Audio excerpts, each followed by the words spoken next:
کانال قشتیپه یکی از پروژه های ملی و حیاتی برای ملت و مردم افغانستان است. امارت اسلامی افغانستان این پروژه را عهده‌دار بوده و تلاش دارد تا این پروژه با وجه حسن تطبیق شود. مسئولان در این پروژه میگویند که نزدیک به 120 شرکت عملا در ساحه 42 کیلومتری مصروف کار بودند و هیچ گونه تهدیدی برای تطبیق این پروژه وجود ندارد و قرار است تا 6 سال آینده 282 کیلومتر این پروژه تطبیق شود که 3 ولایت بزرگ افغانستان را در شمال زیر آب میکند.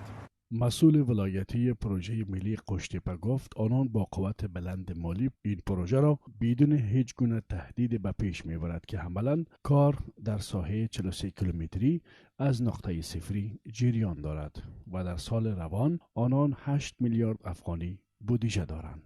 اداره انکشاف ملی با قوت بسیار بلند مالی با یک هزینه قابل پرداخته که برای این پروژه مد نظر گرفته شده بالای 8 میلیارد افغانی برای سال 1401 ما بودجه داریم برای تطبیق از این پروژه و ما به شکل بسیار منظم انوایس هایی که در ساحه پاس میشه و پروسس میشه او انوایس ها بر شرکت های قراردادی ما پرداخت میشه.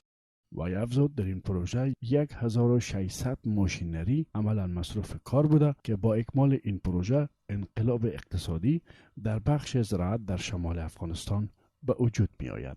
الحمدلله کار پروژه به بسیار خوبی پیش میره. بدون شک با تطبیق از این پروژه ما مستقیما به دریای آمو وصل میشویم و دهقانان ما و مردم کشور ما میتونن مستقیما از دریای آمو مستفید شوند و در کشت و زراعت خود یک انقلاب را در کشور به وجود بیاریم. این کانال یکی از کانال‌های مهم و حیاتی برای ملت مردم افغانستان است که پس از سالها تطبیق گردیده است. خواجه شریف رای صدیقی، تلویزیون ملی افغانستان، پروژه قشتیپه، ولایت بلخ، کلدار.